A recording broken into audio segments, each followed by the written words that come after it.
तुमचं माझ्या चॅनलमध्ये खूप खूप स्वागत आहे. पाहणा, या पावसाच्या धारा आलेल्या आहेत आणि असं सांगितलेलं आहे, आल्या आल्या वारा, आला आला वारा संगे पावसाच्या धारा, पाठवणी करा सया निघाल्या सासुरा, सया निघाल्या सासुरा. पाहणा, आपण सगळे सासरे आलेलो आहोत. प्रत्येक व्यक्ती तिथं सासरे आलेला आहे. म्हणजेच काय हो, इथले आपण मालक नाही, आपण विश्वस्त आहोत. हे सगळं आपण सांभाळायचं आहे आणि पुन्हा कोणाच्या तरी हातात देऊन आपण मार्गस्थ व्हायचं असतं. पण पहा ना, मनुष्य काय करत असतो, इथं प्रत्येक गोष्टीवर आपला हक्क गाजवत असतो, अधिकार गाजवत असतो. पण मानवाला माहीत नाही की हे सगळं जे आहे ते आपलं स्वतःचं नाही आहे, ते आहे ते विश्वाचं आहे. मग अतिलोभ काही कामाचा नाही आहे. माणसांना सवय असते कुठंपर्यंत आपण कमवत राहायचं, किती लोभ मनाशी ठेवायचा, किती लोभ करायचा, यालासुद्धा काहीतरी मर्यादा असतेच ना. आणि मर्यादा असणं गरजेचं आहे ना. पहा, माणसे एवढी लोभी बनलेली आहेत, एवढी स्वार्थी बनलेली आहेत. अगदी साधं उदाहरण घेता येईल. घरी लहान मुलं असतं आणि लहान मूल जे असतं जेव्हा रडायला लागतं, त्रास द्यायला लागतं, दमवायला लागतं, तेव्हा ती आई काय करते? आई त्याच्या हातात मोबाईल देते आणि ते घे गप्प पैसे. म्हणजे पहा, इथं माणसं किती व्यस्त झालेली आहेत. मुलांच्याकडे लक्ष द्यायला वेळ नाही, त्याला शांत करणं हे आईचं काम आहे. पूर्वी पहा, जेव्हा मूल रडायचं तेव्हा ती आई मुलाला कडेवर घ्यायची, शांत करायची, तिला चिवकाऊच्या गोष्टी सांगायच्या मुलाला आणि ती आई त्या मुलाला काय हवं आहे हे ओळखायची आणि त्याला शांत करायची. पण आज सगळेच धावत आहेत, सगळेच पळत आहेत. आपल्या स्वतःच्या मुलाकडे लक्ष द्यायला सुद्धा वेळ नाही. म्हणजे जणू आपण असं वावरत आहे की आपण इथे कायमचीच रहिवासी आहोत. थोडा वेळ आपण आपल्या माणसांना सुद्धा देणं गरजेचं आहे ना, मुलांना सुद्धा देणं गरजेचं आहे ना. मुलांच्या हातात आपण मोबाईल देतो आणि त्यांना गप्प करतो. पण खरं सांगा, या मोबाईलनं मुलं गप्प होतात का? नाही होत. त्यांना जे हवं आहे ते मिळत नाही आणि मुलं काय करतात, या मोबाईलमध्येच गुंतून राहतात. आणि पुन्हा आपण दोष देतो तो मुलांना देतो. यात मुलांची चूक काहीच नसते. चूक असते की पालकांची चूक असते. पालक आपल्या मुलांना समजूनच घेत नाही. मग असा मोबाईल देण्यापेक्षा आपण एखादं पुस्तक त्याच्या हातात दिलं तर, त्याच्यातील चित्र त्याला दाखवली तर, त्याच्यातील गोष्टी आपण वाचून दाखवल्या तर, त्याच्यातील काही रंगीत चित्र आहेत त्यातील रंगांची ओळख करून दिली तर, त्या पुस्तकामध्ये असलेल्या प्राण्यांची ओळख करून दिली तर, साहजिकच ते मूल मोबाईलच्या नादी लागणार नाही. म्हणजे सर्वस्वी आपणच याला जबाबदार असतो. आपण असं म्हणतो, हा तो मोबाईल घेतल्याशिवाय जेवतच नाही आहे, त्याला मोबाईल दाखवायचं आणि मग त्याला घास भरवायचं. पण असं होतं का हो पूर्वी? असं मुळीच नव्हतं. मोबाईल हे माहीतच नव्हतं कोणाला. मग मुलांना खाऊ कसे घालायचे?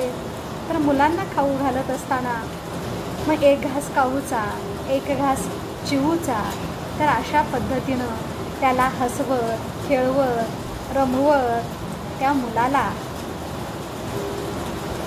खाऊ घातला जायचं आणि मूल मग खाऊन ते तृप्त व्हायचं. आणि आता काय होतं, मोबाईलच्या नादात ते मूल किती खातं हे बऱ्याच वेळेला मुलालाही कळत नाही.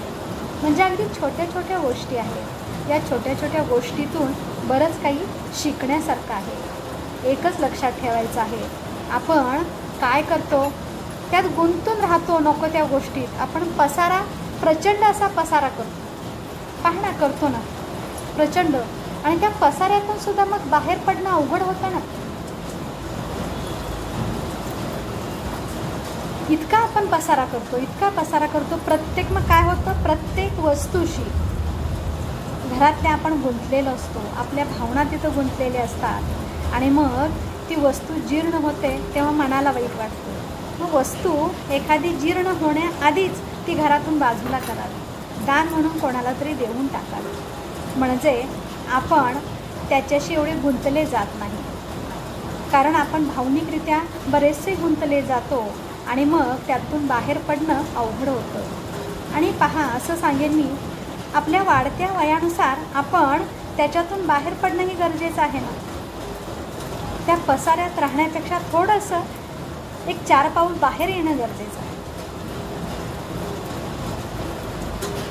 कारण जसं पाहणं म्हणतो ना, घरातील पसारा आवरताना पण काही पसारा बाहेर काढतो, तशाच प्रकारे मनातील पसारासुद्धा मग आपोआप बाहेर निघत असतो.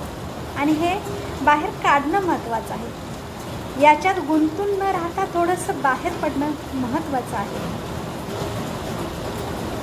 बरोबर ना. आणि म्हणूनच असं सांगावं वाटतं, बदलत्या जमान्यानुसार आपण बदलणं गरजेचं आहे. जमाना बदलत चाललेला आहे, त्यानुसार त्या काळानुसार आपणही बदलणं गरजेचं आहे. पहा ना, पूर्वी लाईफबॉय साबण होता, लाईफबॉय साबणानंतर पुन्हा लक्स साबण आला, त्याच्यानंतर लाईफबॉय कोल्ड साबण आला आणि याच्यानंतर जेव्हा कोरोना आला तेव्हा जो साबण होता तो वेगळाच होता. आणि मग याची ॲडव्हर्टाईजसुद्धा त्या त्या काळानुरूप केली जात होती, म्हणजे ॲडव्हर्टाईजसुद्धा बदलली केली. लाईफबॉय साबणासाठी ॲडव्हर्टाईज होती, ती मुलांची ॲडव्हर्टाईज होती, छोट्या मुलांची, कसे किटाणू निघून जातात हे सांगितले जात होते. लक्स साबणाची ॲडव्हर्टाईज होती, त्यात करिश्मा कपूरची ॲडव्हर्टाईज केलेली होती, करिश्मा कपूरने. म्हणजे काळानुरूप ॲडव्हर्टाईजसुद्धा बदलत गेल्या. तशाच पद्धतीनं काय हवं आहे आपणाला हे आपण जाणणं गरजेचं आहे आणि त्याच्यानुसार आपण आपल्यात बदल करणंही गरजेचं आहे. पण होतं काय, आपण बदल करणंच विसरून जातो आणि आपणाला असं वाटतं आपण इथले मालकच आहोत, पण आपण मालक नाही, आपण विश्वस्त आहोत. हे सदैव ध्यानात ठेवावं. आपण एवढा हक्क गाजवू शकत नाही, कारण आपण विश्वस्त आहोत. हे सगळं सांभाळायचं आहे आणि पुन्हा पुढच्या पिढीच्या हातात आपण द्यायचं आहे. आपण मालक नाही बनायचं. जोपर्यंत आपला संसार चालेल तोपर्यंत आहे, पण ठराविक वयानंतर आपण विश्वस्त बनायचं असतं आणि अगदी हसत मुखाने ते पुढच्या पिढीच्या हातामध्ये सगळं सोपवायचं असतं आणि आपण पुढे मार्गस्थ व्हायचं असतं. त्यात गुंतून राहायचं नसतं, त्या पसाऱ्यात अडकून राहायचं नसतं. नाहीतर आपली भावनिक गुंतवणूक इतकी होते की त्याच्यातून मग बाहेर पडणं अवघड होत असतं. त्यामुळे आपण आपल्याला बदलणं महत्त्वाचं आहे. हे ध्यानात ठेवणंही तितकंच महत्त्वाचं आहे. परिवर्तन ही काळाची गरज आहे, हे ओळखणं गरजेचं आहे. पहा ना, तिथं असं सांगावं वाटतं, शिवरायांनी सुद्धा पहा, मिर्झा राजे जयसिंग यांच्याबरोबर जी तहाची बोलणी झाली, त्या तहाच्या बोलणीत 23 किल्ले जिंकलेले देऊन टाकले. मग किल्ले दिले, पण ते खचून गेले का हो? नाही गेले ना. त्यांनी ठरवलं आपणात आता बदल करणं गरजेचं आहे. किल्ले दिले असताना सुद्धा ते ताठ मानेनं अगदी उभाच राहिले ना. आणि जेव्हा औरंगजेबाला ते भेटायला गेले तेव्हा त्यांच्यासोबत त्यांचा मुलगा संभाजी होता. आणि हा जो संभाजी होता, जेव्हा ते भेटायला गेले तेव्हा यांना, शिवरायांना भेट म्हणून हत्ती दिला गेला. आणि औरंगजेब जे आहेत त्याने अगदी सहजच हसत विचारलं की, बाळाराजे संभाजी, हा तुम्हाला मी हत्ती दिलेला आहे, हा तुम्ही आता कसा घेऊन जाणार? त्यात काय म्हणे अवघड आहे? जसं आम्ही जातो ना तशाच पद्धतीनं चालत घेऊन जाईल. नाही आला तर याला मी काय करेन, फटके देऊन त्याला घेऊन जाईल. पण तुम्हाला आम्ही जे किल्ले दिलेले आहेत ते महाराष्ट्रातील किल्ले तुम्ही कसे घेऊन येणार,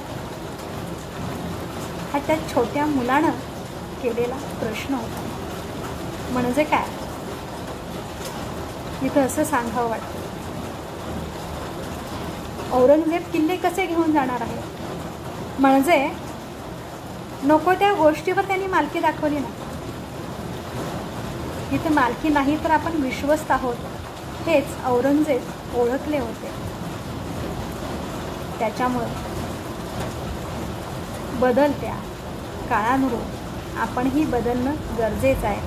आणि हे शिवरायांना दाखवून द्यायचं होतं की जेव्हा युद्ध जिंकली, जेव्हा किल्ले ताब्यात आले, तेव्हा सगळं काही छान आहे हे संभाजीराजे पाहत होते. पण आता परिस्थिती वेगळी होती आणि या वेगळ्या परिस्थितीची जाणीवसुद्धा या शंभूराजांना होणं गरजेचं आहे. आणि म्हणूनच शिवरायांनी आपल्या सोबत या शंभूराजांना बरोबर घेऊन गेले होते की त्यांना ही परिस्थितीची जाणीव व्हावी. म्हणजे बदलत्या काळानुरूप आपणही बदलणं गरजेचं आहे हे त्यांना दाखवून द्यायचं होतं. आणि म्हणूनच ते या मुलाला आपल्या सोबत घेऊन गेलेले होते. म्हणजे काय सांगण्याचा उद्देश एकच की बदलत्या काळानुरूप आपण बदलायचं आहे. आपण इथं मालकी नाही गाजवायची, आपण विश्वस्त आहोत हे सदैव ध्यानात ठेवायचं आहे. आपण केवळ सांभाळ करायचा आहे आणि पुन्हा दुसऱ्या पिढीच्या हातामध्ये ते सुपूर्द करायचं आहे. आणि आपण आपला मार्ग चालत राहायचा आहे, मार्गस्थ व्हायचा आहे. तरच आपण प्रसन्न राहू शकतो. नाहीतर काही ना सवयच ते पहा, सतत हक्क गाजवणं, घरामध्ये अधिकार गाजवणं, हे असंच झालं पाहिजे, हे तसंच झालं पाहिजे, आपल्याच मताप्रमाणे सगळं घडलं पाहिजे, असं नाही. ठराविक वयानंतर थोडं शांत होणं गरजेचं आहे. आपली मालकी कधी गाजवायची नाही आहे, तर दुसऱ्यांचे विचारसुद्धा आपण लक्षात घ्यायचं आहे. म्हणजेच काय, काळानुरूप आपल्यामध्ये बदल घडवणं गरजेचं आहे. कसे वाटते विचार अवश्य सांगा. स्वस्थ राहा, मस्त राहा, मजेत राहा, आनंदी राहा, उत्साही राहा, हसत राहा आणि हसवत राहा. चला, धन्यवाद. आने वाला पल जाने